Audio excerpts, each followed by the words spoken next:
तो I hope आप लोग बहुत अच्छे हो गए। तो बच्चों मैंने होमवर्क दिया था कि इनका कैलकुलेट एन कि नंबर ऑफ़ इलेक्ट्रॉन कैलकुलेट करो कि रिएक्शन में कितने होंगे, और साथ में लॉग कंसंट्रेशन ऑफ प्रोडक्ट अपन में कंसंट्रेशन ऑफ रिएक्टेंट करो। बिल्कुल सेम था जैसे हमने लेक्चर में करा था, उसी हिसाब से करना था। आई होप आपसे हो गया होगा, अगर नहीं हुआ तो एक बार देख लो जल्दी से, ठीक है। अब देखो हमें रिएक्शन गिवन है, हमें बताना है कि नंबर ऑफ़ इलेक्ट्रॉन कितने ट्रांसफ़र हुआ है। देखो Zn से Zn2 प्लस फॉर्म हुआ, 2Ag से प्लस से 2Ag फॉर्म हुआ, यानी कि Zn ने 2 इलेक्ट्रॉन को लूज़ करा और 2Ag प्लस ने 2 इलेक्ट्रॉन को गेन करा। तो टोटल कितना इलेक्ट्रॉन चले, कितने रिएक्शन में इलेक्ट्रॉन का लेना देना हुआ। Zn ने 2 छोड़े, Ag प्लस ने टोटल कितने लिए 2, तो रिएक्शन में n कितना हो गया 2। ये सब हम नर्ट इक्वेशन में यूज़ करेंगे जब क्वेश्चन करेंगे, ठीक है। अब देखो चाहे तो हमने लिख भी दिया, ऑक्सीडेशन रिएक्शन लिख दो। Zn से Zn2 प्लस फॉर्म हुआ, 2 इलेक्ट्रॉन छोड़े होंगे, 2Ag प्लस से 2Ag फॉर्म हुआ, यानी कि 2 इलेक्ट्रॉन गेन करे होंगे। 2 इलेक्ट्रॉन से 2 इलेक्ट्रॉन कट गए, तो ओवरऑल कितने इलेक्ट्रॉन का लेना देना हुआ 2 इलेक्ट्रॉन का। और तुम्हारा कंसंट्रेशन ऑफ प्रोडक्ट अपन में कंसंट्रेशन ऑफ रिएक्टेंट क्या आ जाएगा, लॉग दोनों रिएक्टेंट को मल्टीप्लाई करो, दोनों प्रोडक्ट को मल्टीप्लाई करो, ठीक है। और जो भी इनके कोफिशिएंट है 1 या 2, इसको पावर में रखो, divided by concentration of reactant क्या है Zn और Ag प्लस, दोनों को मल्टीप्लाई करो, स्क्वायर ब्रैकेट में रखो और कोफिशिएंट को ऊपर चढ़ा दो। स्क्वायर ब्रैकेट क्या रिप्रेजेंट कर रहे हैं, कंसंट्रेशन को। ये जो ब्रैकेट है कंसंट्रेशन बता रहे हैं कि log concentration of Zn2 plus into में कंसंट्रेशन ऑफ Ag की power 2 divided by concentration of Zn की पावर 1 इंटू में कंसंट्रेशन ऑफ Ag प्लस की पावर 2। तो इस तरह से, ठीक है। अगला क्वेश्चन देख लेते हैं। देखो अगले क्वेश्चन में तुम्हें दिख रहा है कि Cu से Cu2 प्लस फॉर्म आ रहा है। अच्छा, जहाँ भी सेल रिप्रेजेंटेशन दी हो ना, उसके नीचे सबसे पहले लिख लो ABC, A for anode, B for bridge, C for cathode, ठीक है बच्चों। एनोड पे हमें मालूम है क्या होती है, ऑक्सीडेशन। कैथोड पे हमें मालूम है क्या होती है, रिडक्शन। चलो एनोड वाली रिएक्शन रखते हैं, ऑक्सीडेशन वाली। Cu से Cu2 प्लस फॉर्म हुआ, यानी कि 2 इलेक्ट्रॉन लॉस करे होंगे, ऑक्सीडेशन रिएक्शन। Ag प्लस से Ag फॉर्म हुआ, यानी कि इसने एक इलेक्ट्रॉन को लिया होगा जब ये Ag फॉर्म हुआ। तो हमने क्या करा, ठीक है, Ag प्लस से इन्हें एक इलेक्ट्रॉन लिया तो Ag फॉर्म करा होगा। अब इसने तो 2 इलेक्ट्रॉन छोड़े, इसने एक इलेक्ट्रॉन लिया, यानी कि इलेक्ट्रॉन गड़बड़ है, बैलेंस करना पड़ेगा। हमने इस इक्वेशन को 2 से मल्टीप्लाई करा, तो क्या मिल गया हमें, Cu से Cu2 प्लस में 2 इलेक्ट्रॉन, और साथ में मिल गया 2Ag प्लस में 2 इलेक्ट्रॉन इंटू में 2Ag। देखो इलेक्ट्रॉन 2 इलेक्ट्रॉन इसने छोड़े, 2 इलेक्ट्रॉन इसने लिए, रिएक्शन बैलेंस इलेक्ट्रॉन की तरफ से। हमने क्या करा, इस रिएक्शन को लिख दिया, Cu प्लस में 2Ag plus gives Cu2 plus में 2Ag। हमें ये सेल रिएक्शन मिल गए। अब इस रिएक्शन में इलेक्ट्रॉन का ट्रांसफ़र कितना हुआ, लेना देना कितना हुआ, 2 इलेक्ट्रॉन का। n=2 हमने लिख दिया, ठीक है। 2 ही आएगा ना कि इसने 2 इलेक्ट्रॉन छोड़े, इसने 2 इलेक्ट्रॉन लिए, टोटल रिएक्शन में लेना देना 2 का। बहुत बढ़िया लिख दिया, ठीक है। अब बच्चों अब देखो अब लॉग कंसंट्रेशन ऑफ प्रोडक्ट अपन में कंसंट्रेशन ऑफ रिएक्टेंट लिख लो, Cu2 प्लस इंटू में Ag, पावर चढ़ा दो जो भी है, इस कोफिशिएंट को पावर में चढ़ा दो, divided by concentration of reactant. इन दोनों को मल्टीप्लाई करो, स्क्वायर ब्रैकेट में रख के जो भी कोफिशिएंट है पावर में चढ़ा दो। इस तरह से लॉग कंसंट्रेशन ऑफ प्रोडक्ट अपन में कंसंट्रेशन ऑफ रिएक्टेंट आ जाएगा। आगे बढ़ते हैं। देखो अगला क्वेश्चन, CD से CD2 प्लस फॉर्म हो रहा है, बीच में सॉल्ट ब्रिज, H प्लस से H2 फॉर्म हो रहा है। ABC लिखो, एनोड वाली रिएक्शन लिखो, एनोड पे ऑक्सीडेशन, CD से CD2 प्लस फॉर्म हुआ, प्लस में 2 इलेक्ट्रॉन, इधर H प्लस से हाफ H2 फॉर्म हो रहा है, यानी कि H प्लस से H फॉर्म हो रहा है। यानी कि H प्लस ने क्या करा, एक इलेक्ट्रॉन को लिया, रिडक्शन वाली रिएक्शन लिखे, और क्या फॉर्म कर लिया, हाफ H2। इधर 2 इलेक्ट्रॉन छोड़े इसने कितने लिए, एक, तो हमने रिएक्शन को 2 से मल्टीप्लाई कर दिया कि बैलेंस हो जाए, ठीक है। तो इधर हो गया 2H प्लस 2 इलेक्ट्रॉन, और इधर से आ गया H2। 2 इलेक्ट्रॉन से 2 इलेक्ट्रॉन कट गए, n कितना आ गया 2, कि रिएक्शन में कितने इलेक्ट्रॉन का लेना देना हुआ, 2 का। इसने 2 छोड़े, इसने 2 ही एक्सेप्ट करे, तो n कितना आ गया 2। अब देखो हमने ऐड कर दिया, ओवरऑल रिएक्शन लिख दी, CD प्लस में H प्लस, CD प्लस में 2H plus gives CD2 plus में H2। 2 से 2 कट गया तो H2 आ गया, ठीक है। अब लिख लेते हैं लॉग कंसंट्रेशन ऑफ प्रोडक्ट अपन में कंसंट्रेशन ऑफ रिएक्टेंट, ठीक है। प्रोडक्ट ये है concentration of CD2 plus into में कंसंट्रेशन ऑफ H2 को मल्टीप्लाई करो, divided by concentration of reactant.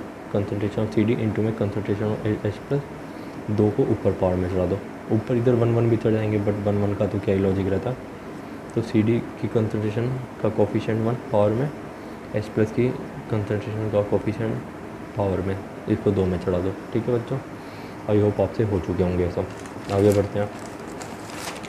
देखो ये लास्ट क्वेश्चन देख लो, इसके अंदर देखो लिखो ABC, A एनोड, B से ब्रिज, C से कैथोड। एनोड पे ऑक्सीडेशन, C पे रिडक्शन। एनोड वाली रिएक्शन लिख दो, ऑक्सीडेशन वाली Zn से Zn2+ हुआ, 2 इलेक्ट्रॉन छोड़े। SN4 से 2+ फॉर्म हुआ। SN4 था यानी कि 4 इलेक्ट्रॉन इसने छोड़े, इधर 2 इलेक्ट्रॉन छोड़े, तो यानी कि इसने क्या करा होगा, 2 इलेक्ट्रॉन को लिया होगा, तभी तो 4+ से 2+ हुआ होगा। तो क्या हुआ होगा, SN4+ ने क्या किया, 2 इलेक्ट्रॉन को लिया, जो कि पहले 4 इलेक्ट्रॉन का भूखा था, अब 2 इलेक्ट्रॉन का भूखा हो गया, है ना। पहले 4 इलेक्ट्रॉन का भूखा था, अब 2 इलेक्ट्रॉन का भूखा हो गया, तो क्या हुआ, Zn ने 2 इलेक्ट्रॉन को लूज़ करा, Zn2+ में 2 इलेक्ट्रॉन में फॉर्म हुआ, और SN4 ने क्या करा, 2 इलेक्ट्रॉन को गेन करा, रिडक्शन रिएक्शन हुई। ठीक है बच्चों, तो टोटल इलेक्ट्रॉन का लेना देना कितना हुआ, Zn ने 2 इलेक्ट्रॉन को छोड़ा, SN4+ ने 2 इलेक्ट्रॉन को लिया, तो n कितना गया, 2। टोटल इलेक्ट्रॉन का लेना देना 2, तो n की वैल्यू 2। ठीक है बच्चा लोगों, ओवरऑल सेल रिएक्शन लिख दी, Zn+ में SN4+ गिव Zn2+ प्लस में SN2+। ठीक है बच्चों, अब बस log concentration of product upon में कंसंट्रेशन ऑफ रिएक्टेंट लिख दो।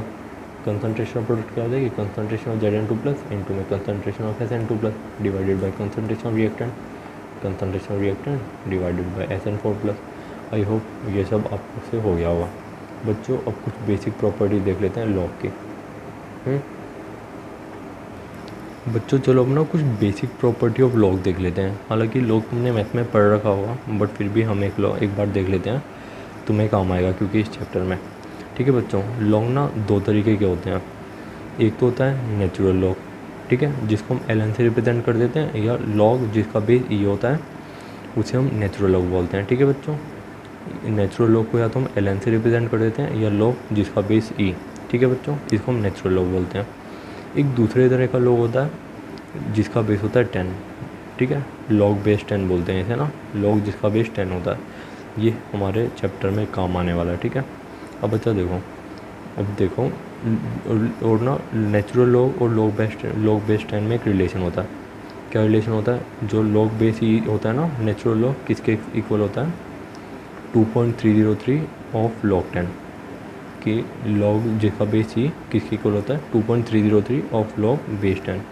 अगर मान लो तुम्हें लॉग बेस 10 लॉग 2 की वैल्यू गिवन है, जिसका बेस 10 है वो गिवन है 0.301। अब तुमसे पूछा है नेचुरल लॉग 2 की वैल्यू निकालो जिसका बेस ई है, कैसे निकाल दोगे, हमें लॉग बेस 10 की वैल्यू मालूम है, इसको 2.303 से मल्टीप्लाई करो तो हमें किसकी वैल्यू मिल जाएगी, नेचुरल लॉग की मिल जाएगी।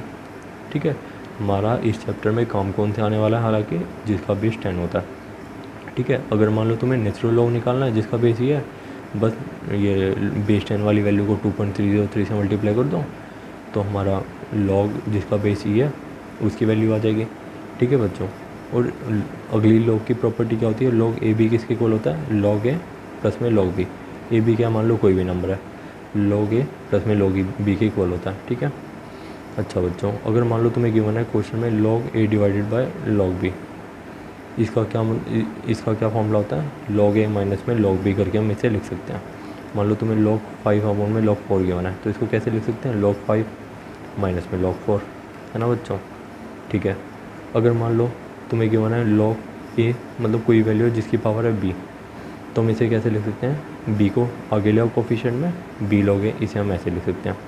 ठीक है, एग्जांपल देख लो, log 10 जिसकी पावर 2 गिवन है, ये जहाँ पे भी कुछ भी नहीं गिवन ना, जहाँ पे खाली छोड़ा गया मैंने, इसका मतलब log 10, इसका इन सब का बेस 10 है। हमारे पूरे चैप्टर में कौन सा log काम आने वाला है, जिसका बेस 10 है। ठीक है, अब मान लो तुम्हें गिवन है log 10 की पावर 2 को आगे ले आओ, ये क्या बन गया 2 log 10। ठीक है, 2 मल्टीप्लाइड बाय log 10, और log 10 की वैल्यू क्या होती है, log 10 होता है 1 के इक्वल, और log 1 की वैल्यू कितनी होती है, log 1 की वैल्यू होती है 0। अब बच्चों देखो, मान लो तुम्हें गिवन है log k is equal to 8, log जिसका बेस 10 है, log k is equal to 8 given है तुम्हें। ठीक है बच्चों, अभी ये पूछ रहा है कि मान लो k की वैल्यू बताओ, तो k की वैल्यू इधर से क्या आ जाएगी, k की वैल्यू आ जाएगी k is equal to antilog 8। ठीक है, एंटी लॉग 8 की वैल्यू तुम्हें क्वेश्चन में गिवन होगी। ठीक है, लॉग को जब इधर ले आएंगे तो इसको क्या बोल देंगे, एंटी लॉग। और एंटी लॉग को ना इस तरह से भी लिखते हैं 10 की पावर 8, एंटी लॉग को 10 लिखो, जो भी इसको गिवन है इसको ऊपर पुट कर दो। बच्चों ये सब मैथमेटिक्स से फॉर्मूले हैं, तो मैथ में बहुत अच्छे से पढ़ोगे। ठीक है, तो एंटी लॉग 8, ठीक है, एंटी लॉग 8 को किस तरह से लिख सकते हैं, 10 लिखो और जो भी ये वैल्यू है इसको पावर में ले जाओ, ठीक है बच्चों।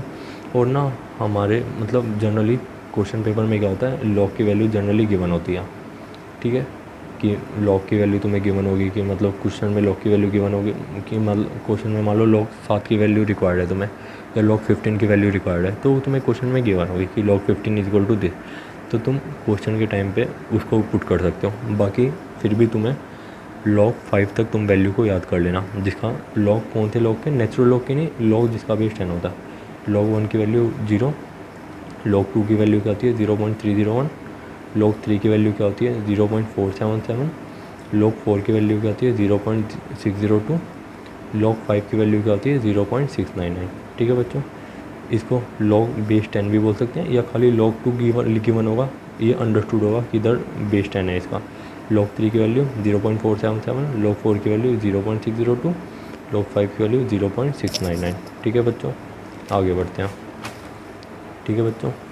अब ना एक और फॉर्मूला पीएच का जो होता है, इक्विलिब्रियम चैप्टर से है अभी। पीएच का फॉर्मूला क्या होता है, pH is equal to minus of log concentration of H plus. Concentration of H plus क्या है, कंसनट्रेशन ऑफ एच प्लस है। पीएच का फॉर्मूला क्या होता है, माइनस लॉग एच प्लस। अच्छा बच्चों मान लो एक और बात नोट करना ज़रा, concentration of pure liquid pure solid को हम वन मोलर मान के चलते हैं। मान लो तुम्हें क्वेश्चन में मान लो जेड सॉलिड गिवन है या कॉपर सॉलिड गिवन है, इसको हम क्या मानेंगे 1 मोलर। इसकी कंसनट्रेशन को हम 1 मोलर मान के चलते हैं। मान लो तुम्हें क्वेश्चन में गिवन है Br2 लिक्विड, इसको भी हम 1 मोलर मान के चलेंगे कि सॉलिड की या प्योर लिक्विड की हम कंसनट्रेशन को 1 मान के चलते हैं।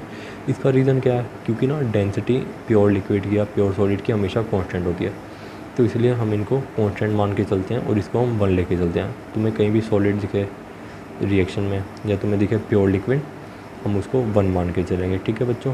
अगर मान लो तुम्हें या फिर मान लो तुम्हें लिक्विड या सॉलिड नहीं गिवन, तुम्हें गिवन है प्योर गैस, ठीक है, तुम्हें मालूम है तुम्हें गिवन है प्योर गैस, तो उसको हम उसका प्रेशर हम कितना लेके चलेंगे 1 atm।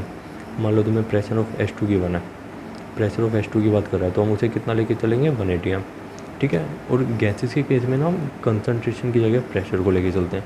बच्चों हम धीरे धीरे क्वेश्चन करेंगे, तुम्हें चीज़ें और बेटर समझ आएंगी। अभी के लिए तुम्हें कहीं भी सॉलिड दिखे, कहीं भी लिक्विड दिखे प्योर, उसकी कंसनट्रेशन 1 मान के चलो। तुम्हें कहीं भी H2 गैस दिखे, N2 गैस दिखे, O2 गैस दिखे, उसको हम उसका प्रेशर हम 1 atm मान के चलेंगे। ये सब हम नेक्स्ट इक्वेशन में अप्लाई करेंगे, ठीक है बच्चों। नेक्स्ट लेक्चर में मिलते हैं क्वेश्चन के साथ। और हाँ, थोड़ी बेसिक चीज़ें और देख लो। देखो मान लो तुम्हें गिवन है 10,000, तो इसको हम कैसे लिख सकते हैं 10 की पावर 4, जितनी जीरो है उसको पावर में चला दो, 10 की पावर 4 ऐसे लिख सकते हैं ना।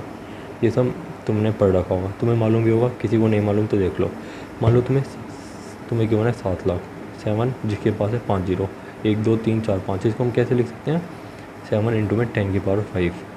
अगर मान लो तुम्हें गिवन है 0.0004, इसको हम कैसे लिख सकते हैं 4 इंटू में 10 की पावर -4। ये कैसे लिख सकते हैं बच्चों, देखो इधर से जीरो हटाई, कितना आ गया 1 2 3 4 जीरो आ गई। अब इसको हम ऊपर लेके कितना बन गया 4 इंटू में 10 की पावर -4, ठीक है बच्चों। अगर मान लो तुम्हें गिवन है 1 में 10 की पावर 5, जब इसको ऊपर लेके जाएंगे तो ये क्या हो जाएगा 10 की पावर -5, है ना बच्चों। अगर मान लो तुम्हें गिवन है नोमिनेटर में 10 की पावर 7, डेनोमिनेटर में 10 की पावर 5, 10 की पावर 5 को ऊपर लेके जाओ तो ये किस तरह से हो जाएगा 10 7 - 5 10 की पावर 2। ये सब मैथ में तुमने पढ़ रखा होगा हालांकि, ठीक है। अब मान लो तुम्हें गिवन है 10 की पावर 2 डिवाइडेड बाई 10 की पावर 3, ठीक है। इसको ऊपर लेके जाओ 10 की पावर 3 को, तो ये क्या हो जाएगा 10 2 की पावर -3। इसको हम कैसे लिख लेंगे 10 की पावर -1। ये बात ठीक भी है। मान लो 10 की पावर 2 मतलब 100, और इसका मतलब 10 की पावर 7 मतलब 7 जीरो, 1 2 3 4 5 6 7 डिवाइडेड बाई 1 2 3 4 5। देखो 5 जीरो से 5 जीरो कट गई, क्या बचा 10 की पावर 2, 100 बचा, तो वही हमने लिख दिया, जस्ट एक फॉर्मूला है मैथमेटिक। अब मान लो तुम्हें गिवन है 10 की पावर 2 डिवाइडेड बाई 10 की पावर 3, 100 डिवाइडेड बाई 1000, क्या बचा 1/10। इसको हम क्या लिख सकते हैं 10 की पावर -1। तो जस्ट एक फॉर्मूला है 10 की पावर 2, जब 10 की पावर 3 को ऊपर ले जाओगे तो मतलब इसका क्या बेसिक फॉर्मूला क्या होता है। मान लो तुम्हें 10 गिवन है जिसकी पावर है ए, गिवन है नीचे डिनोमिनेटर में 10 जिसकी पावर है बी, तो इसका फॉर्मूला क्या हो जाएगा 10 ए की पावर -b। इस तरह से ये बेसिक फॉर्मूला है, ठीक है। नेक्स्ट लेक्चर में नेक्स्ट इक्वेशन पे न्यूमेरिकल करेंगे, तुम्हें चीज़ें और बेटर अंडरस्टूड होंगी, ठीक है बच्चों। Thank you so much.